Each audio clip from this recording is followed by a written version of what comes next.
रुपए card, master card और visa card में क्या अंतर है सर? बहुत स्वागत है।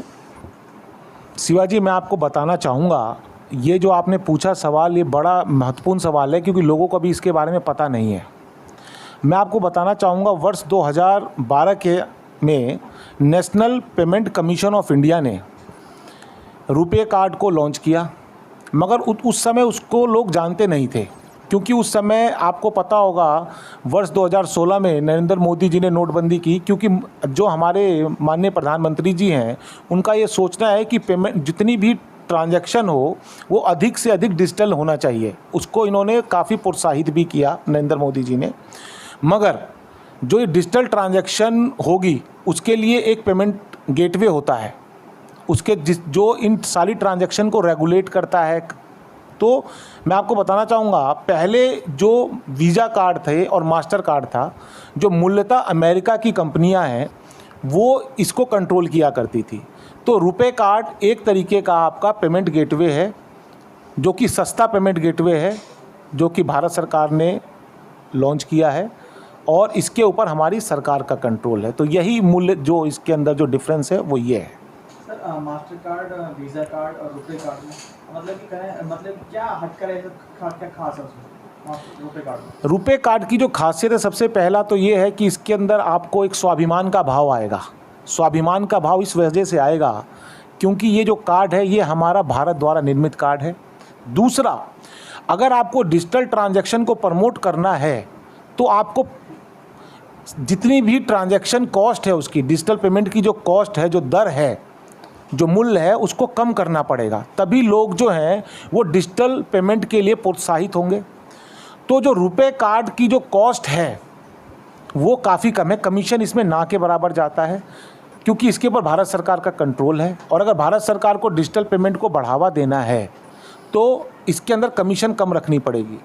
उसके विपरीत अगर आप मास्टर कार्ड और वीज़ा कार्ड में लें तो ये आपको मैंने बताया कि अमेरिका की कंपनीज़ हैं, इनके कमीशन भी ज़्यादा है और इनका पहले मोनोपोली थी। रुपए कार्ड के आने से पहले इनकी मोनोपोली थी और भारत सरकार इन पे दबाव भी नहीं डाल सकती थी, क्योंकि अगर भारत सरकार इन पे दबाव डालेगी तो पेमेंट रोक देंगे क्योंकि इनके कंट्रोल में है। इसका आपने एक उदाहरण देखा होगा, जब रशिया और यूक्रेन की वॉर हुई तो उस समय जो यूएस था, यूएस ने जो रसिया है उसको स्विफ्ट सिस्टम से ही बाहर कर दिया, क्योंकि इंटरनेशनल पेमेंट की जो सेटलमेंट होती है वो आपके स्विफ्ट के थ्रू होती है, स्विफ्ट प्लेटफॉर्म में। ऐसे डोमेस्टिक के लिए जो कंट्रोल है वो मास्टर और वीज़ा जो पेमेंट गेटवे प्रोवाइड करते हैं। तो उसको ध्यान में रखते हुए कि आने वाले समय के अंदर जो है डिजिटल वॉर होगी, ठीक है। तो हम कल की डेट में, हमारे माननीय प्रधानमंत्री जी का सपना भी है कि आने वाले वर्षों के अंदर जो है भारत विश्व की तीसरी सबसे बड़ी अर्थव्यवस्था बने।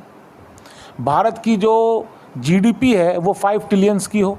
वो तभी मुमकिन है जब ज़्यादा से ज़्यादा ट्रांजैक्शन जो है वो डिजिटली हो।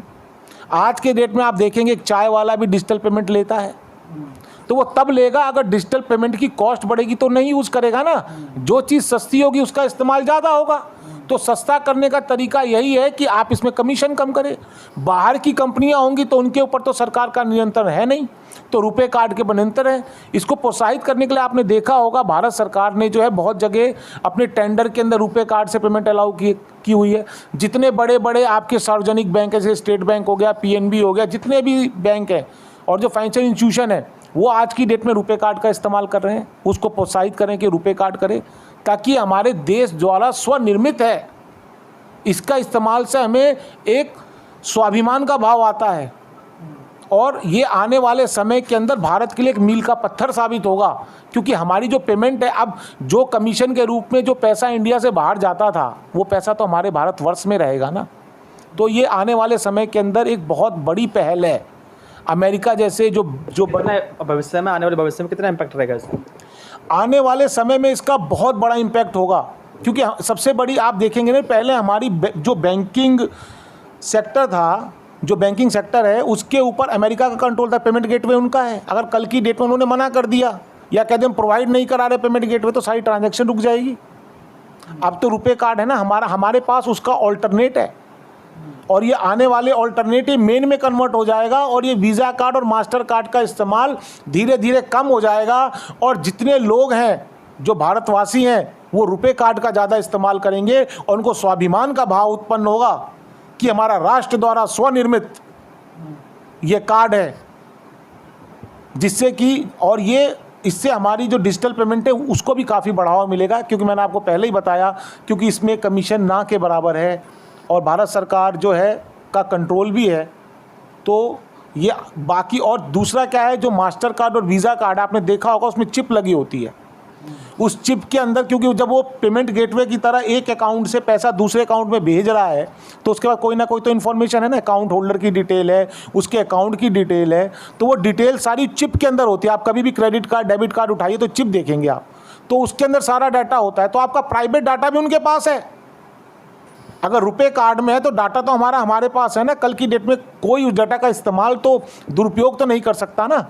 बट वार की सिचुएशन में तो जो भी कंट्रीज़ हैं जिनके साथ वार होगी, क्योंकि आने वाले समय में अभी हम सोच रहे हैं कि हम विश्व की तीसरी अर्थव्यवस्था बने, फिर हम सोचेंगे हम विश्व की दूसरी अर्थव्यवस्था बने, फिर हम विश्व की पहली अर्थव्यवस्था बने। तो आज की डेट में जो अर्थव्यवस्था विश्व की तीसरी, दूसरी, पहली अर्थव्यवस्था है वो हमारे लिए अवरोध उत्पन्न करेंगी, ताकि भारत जो पहले विश्व का सिरमौर हुआ करता था वो दोबारा विश्व का सिरमौर ना बने।